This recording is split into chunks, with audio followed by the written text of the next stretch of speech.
Okay, let's give it a whirl.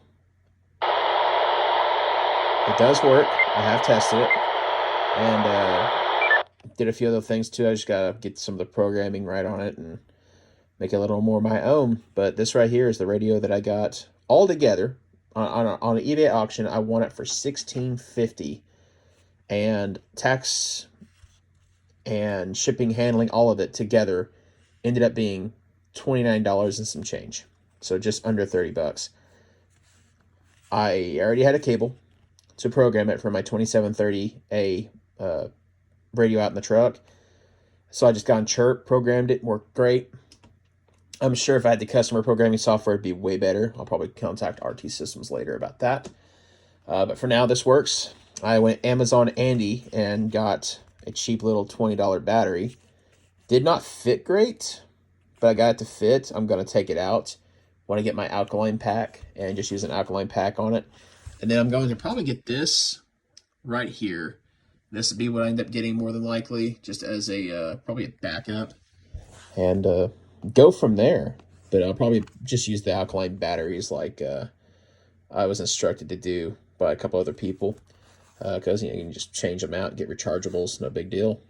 Pop the back off, put new batteries in, done. Your radio's charged and ready to go. So that's probably what I'm going to end up doing.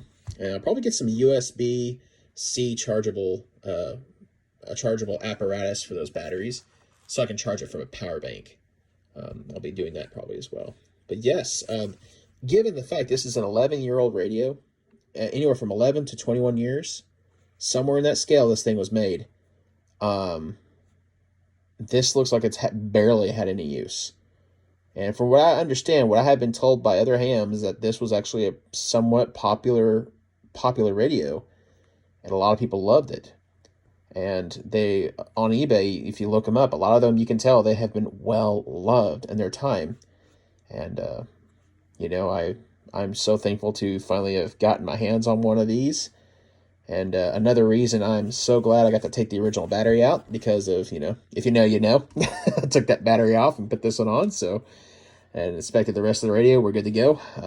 Nothing hidden in here, thankfully. It came from Arizona. I think we're good there, but yeah, to whoever had this before me, who, you know, I'm assuming probably a ham or somebody who was interested in it, and we're probably told to get an ICOM, probably by some other hams. I'd like to thank them for taking such good care of this radio over time. I will be using it as a probably my primary carry radio. I have an ICOM ID-51A, a little fancier of a rig, included with D-Star chip built in, everything. I will be on the hunt for a D-Star chip for this more than likely. I know some people that have them, and so there may be some swapping or purchases later on that.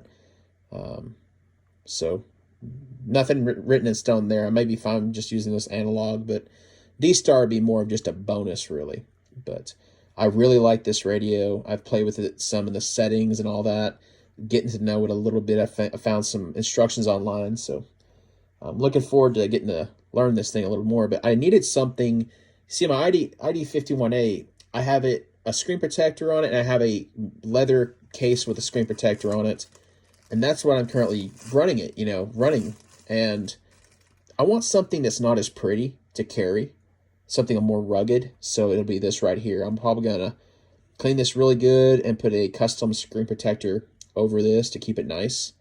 Those cheap ones work great, actually. But I don't want to try to keep this as nice as I can. And just use it as a primary carry radio. You see, the only issue with this radio is the antenna is a little bent. But, you know, given the fact that it doesn't really too much matter how pretty the antenna is, it'll transmit, it'll hit repeaters, it'll get where it needs to get. I'm not going to complain one bit. It's a solid radio, and I'm looking forward to getting to play with this thing every day.